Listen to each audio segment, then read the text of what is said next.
President Joe Biden urged Donald Trump to take inspiration from the decency exemplified by President Jimmy Carter, delivering remarks just after the former president's death on Sunday at the age of 100. Biden contrasted Carter's character with Trump's, who is set to begin his second term in January.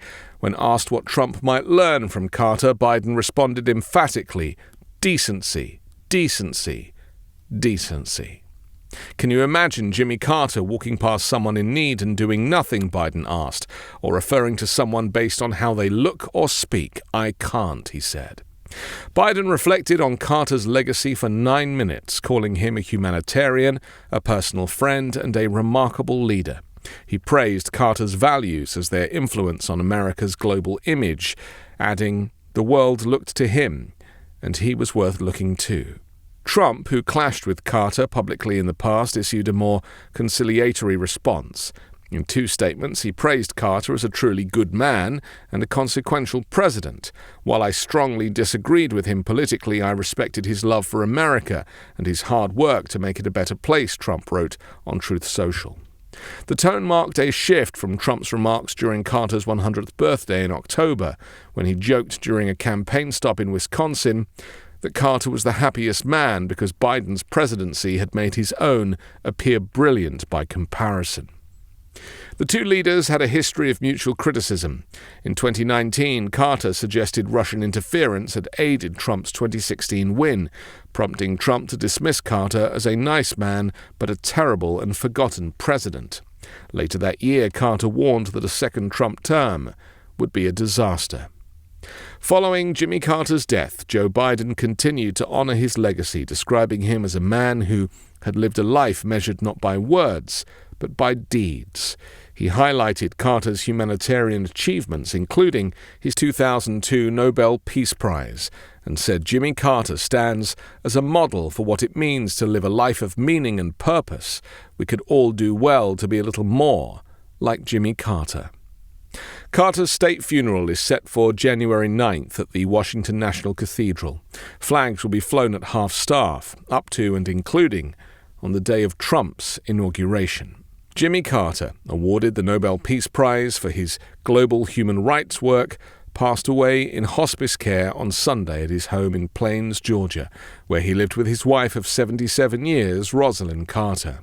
The former First Lady was 96 and preceded him in death on November 19, 2023. Carter was the first U.S. president to celebrate a 100th birthday. In honor of his centennial, President Joe Biden delivered a heartfelt message describing Carter as a moral force of our nation and the world, and a voice of courage, conviction, and compassion. Biden also announced plans for the state funeral, designating the day as a national day of mourning and ordering federal offices closed in Carter's memory. Born on October 1, 1924 in Plains, Georgia, Carter grew up on a peanut farm and was the first American president born in a hospital. After graduating from the U.S. Naval Academy in 1946, he married Rosalind Smith, a close childhood friend and star student from Plains High School.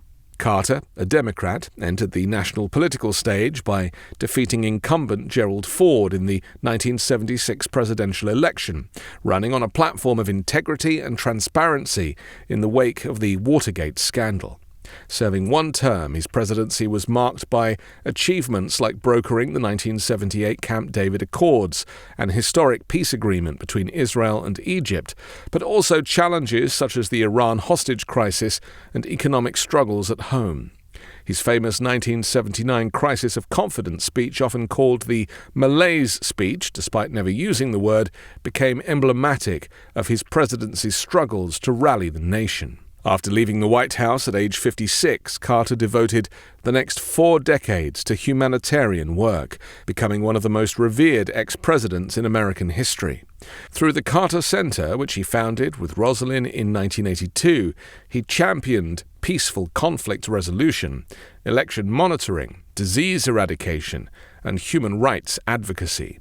Highlights of his post-presidency include negotiating the 1994 Treaty of Understanding with North Korea and helping to mediate peace agreements in Africa, including the 1999 Nairobi Agreement between Sudan and Uganda. His work earned him widespread respect and the moniker America's greatest ex-president. Despite health setbacks, including a melanoma diagnosis in 2015 that spread to his liver and brain, Carter's resilience shone through. After undergoing innovative immunotherapy, he announced the absence of tumors later that year and continued teaching Sunday school at his local Baptist church until 2020, when the COVID-19 pandemic curtailed public engagements. Jimmy Carter's legacy extends beyond politics. He authored over 24 books, collaborated closely with his wife, and remained deeply committed to his humble roots and Baptist faith.